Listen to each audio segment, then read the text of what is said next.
네, 시청자 여러분 안녕하십니까? 2026년에 다음 주 수요일 돼야 7월 1일이군요. 어쨌든 거의 6월의 마지막 주간 아울러 2026년의 절반을 보내는 주간.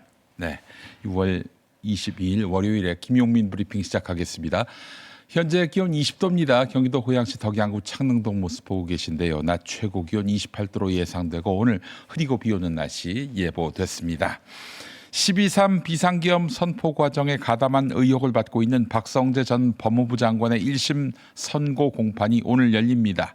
윤석열 정부 국무위원 중 네 번째 1심 결론이 되겠습니다. 일단 20년형이 구형됐죠. 재판부가 몇 년형을 선고할지 주목됩니다. 혹은 무죄를 선고할 수도 있겠네요. 네. 더불어민주당이 6.3 지방선거 결과를 객관적으로 평가하겠다며 구성한 평가위 첫 회의가 오늘 열립니다. 오늘 아침 신문기사 살펴보도록 하겠습니다. 민주당 8.17 전당대회를 앞두고 정청래 대표가 모레 24일 이전 사퇴한 다음 당권 도전에 나설 전망입니다. 이런 가운데 송영길 의원이 광주방송 인터뷰에서 정청래 대표가 출마할 경우 자신의 출마 가능성도 커진다고 밝혔습니다. 송영길 의원은 광주에서는 제가 새 후보 중에 1등이라며 자신감을 보였고 특히 정청래 대표를 향해서 강하게 경고했습니다. 이재명 대통령이 이미 보안 수사권 문제에 신중론을 밝혔는데도 정청래 지도부가 이를 부정하고 대통령과 싸우겠다는 식으로 출마한다면 국정 동력은 완전히 상실된다는 것입니다. 송영길 의원은 당이 무너지면 대통령 레임덕으로 간다고 직격했습니다. 다음 소식입니다. 이화영 전 경기도 평화부지사의 연어 술 파티 증언을 법원이 허위로 판단했지만 민주당은 이번 판결이 오히려 조작 기소 특검의 필요성을 보여준다고 반박했습니다. 핵심은 법원이 김성태 전 쌍방울 회장과의 이재명 쪼개기 후원 공모 의혹의 무죄를 선고하고 일부 혐의에 대해서는 공소기각 판단을 내렸다는 점입니다. 민주당은 이를 두고 검찰의 공소권 남용, 윤석열 정권 정치검찰의 정적 죽이기 조작 기소가 드러난 판결이라고 주장했습니다. 또 배심원 7명 가운데 3명이 위증 유죄를 확신하지 못했다면서 그러니까 이제 연어 술 파티 증언이 위증이었다라고 판단하지 못한 사람들이 7명 중에 3명이란 말입니다. 따라서 이것도 특검 수사를 통해 수사와 기소 전 과정을 따져야 한다고 강조했습니다.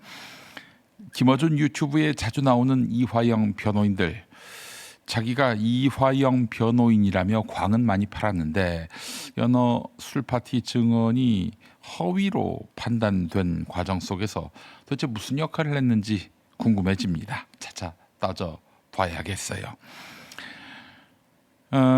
이재명 대통령이 신임 민정수석에 검사 출신 한찬식 변호사를 임명하니까 김어준 씨의 딴지일보 게시판을 중심으로 강한 반발이 터져 나왔습니다.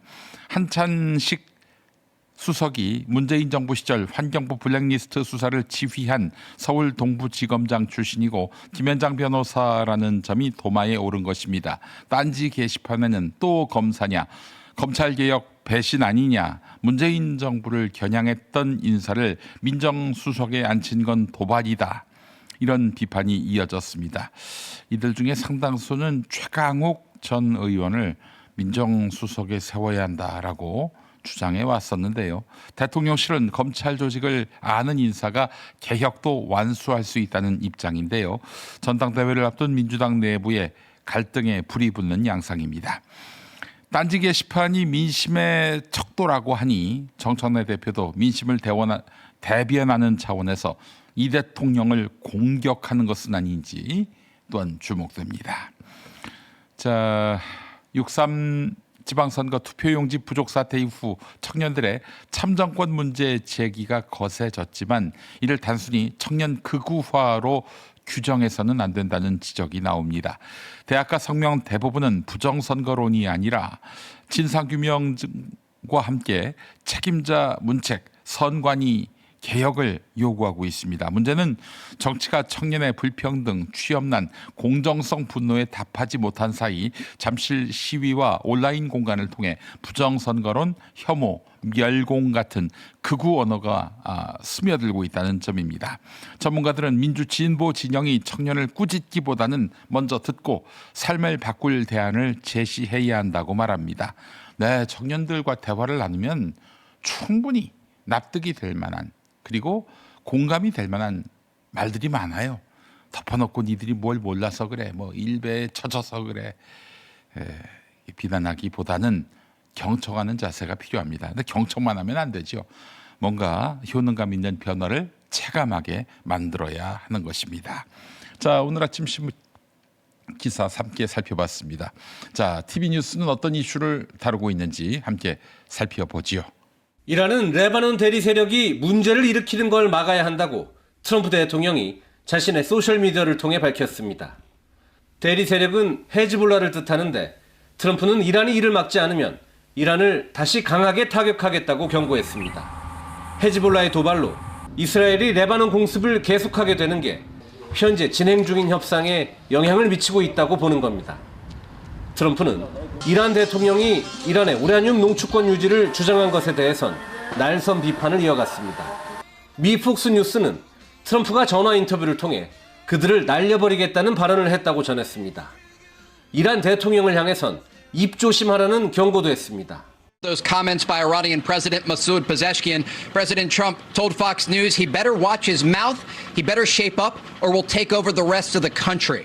이와 함께 트럼프 대통령은 어제에 이어 오늘도 이란이 합의하지 않으면 호르무즈 해협을 장악해 통행료를 징수하겠다고 압박을 이어갔습니다. 순방 직후 속도감 있는 국정을 위한 2기 체제 구상을 전하며 개각과 참모진 개편 필요성을 언급했던 이재명 대통령. 앞으로는 기획된 새로운 일들을 제대로 추진하는 기간이 되지 않을까 싶어요. 그래서 거기에 맞는 자원들로 다시 구성을 해야 되지 않을까 생각. 기자회견 이틀 만에 이 대통령이 청와대 수석급 참모진 11명 가운데 5명의 중폭 인사 개편에 나섰습니다. 홍보소통 수석에는 30년 경력 언론인 출신인 성기홍 전 연합뉴스 대표이사를 발탁했는데 청와대는 보도 책임자로서의 균형감과 판단력을 지닌 인사라고 평가했습니다. 검찰개혁을 완수할 신임 민정수석으로는 법무부 인권국장과 서울 동부지검장을 지낸 한찬식 김앤장 변호사를 임명했습니다. 국정 2년차 공직사회의 책임성을 강화하고 중수청과 공수청 신설 등 검찰개혁을 차질 없이 완수할 것입니다. 6.3 지방선거 단체장 당선자 워크숍. 주말 동안 호남을 방문하면서 사실상 대표직 연임에 도전하기로 마음을 굳힌 거 아니냐는 해석을 낳은 정청래 대표부터 연단에 섰습니다.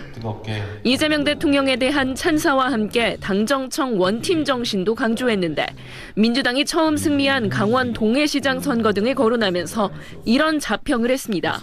개인의 역량으로 당선된 분들도 있을 수 있지만 저는 히말라야 산맥과도 같은 당이 여러분들을 품었기 때문에 당선이 가능했다라고 저는 생각합니다. 곧이어 마이크를 잡은 김민석 국무총리. 이기는 민주당을 만들어야 한다고 정 대표를 겨냥한 듯한 견제구를 던지더니 지방선거 평가도 사뭇 다르게 했습니다. 대통령이 흔들리면 무슨 일을 할 수 있겠습니까? 좋은 결과를 냈지만 아쉽게도 완벽한 승리라고 선언하기 조금 어려운. 또 다른 당권주자로 꼽히는 송영길 의원은 한 방송 프로그램에서 정 대표를 직격했습니다.